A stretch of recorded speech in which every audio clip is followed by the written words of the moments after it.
I started collecting in the 50s, so for a lot of people who were going to the beach, going to the tennis, and going to the mountain skiing, I was a gallery bum.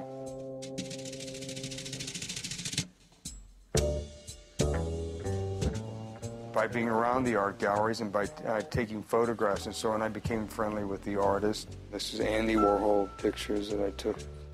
Andy Warhol had his first show out here in Los Angeles, and I bought his first soup can painting for $75.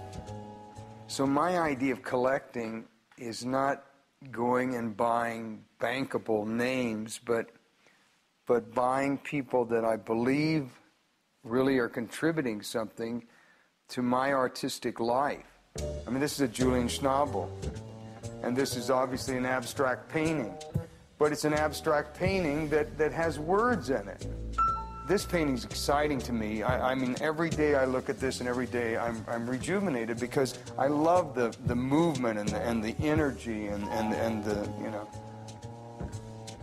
I mean, as an actor, I read a book called 6 Lessons in Acting by Richard Boleslavsky. And in it, he says, have you read the great literature? Have you seen the great paintings? Do you know the great sculptures? Do you know the music of your day? Because to be an actor, you must know all about art. So I went off to find paintings, you know, so that I thought it would enhance my life as an actor. This portrait Julian Schnabel did of me. Julian's a really dear friend. We made a movie called Basquiat, Julian's first film about the artist Jean-Michel Basquiat. So I did Basquiat, and this is sort of a payment for Basquiat. He did this of me about 6 months ago. I stood for about 4 hours, and Julian danced and carried on and painted, and it was really wonderful. I really think it's terrific. I've always been proud of my selections, but I think of them in historical context.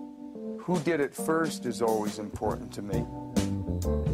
It seems like the battle in the 20th century was how you get the street into the galleries. And then later it became the graffiti artist. Jean-Michel Basquiat, for example, and Kenny Scharf, and Keith Haring, who actually went out in the street and did spraying, and by doing that street art finally got a museum. I knew Keith Haring really well. I know Kenny Scharf really well. He's the only one, unfortunately, that's still alive. Or fortunately for him, is still alive, but unfortunately for us, the others are dead. Jean-Michel Basquiat, I never met at all, but I bought this 3 months before he died, and I bought it for $17,000. And 2 months after he was dead, I was offered $1 million for it.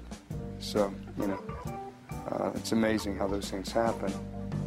This is a Keith Haring. I asked him, I said, what does this mean? He says, oh, it doesn't mean anything. I just draw, and I don't know what it is.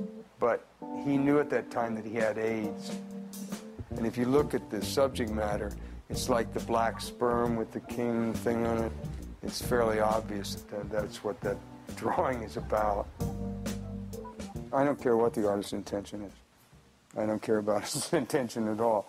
I mean, I either get it or I don't. Generally, I get it.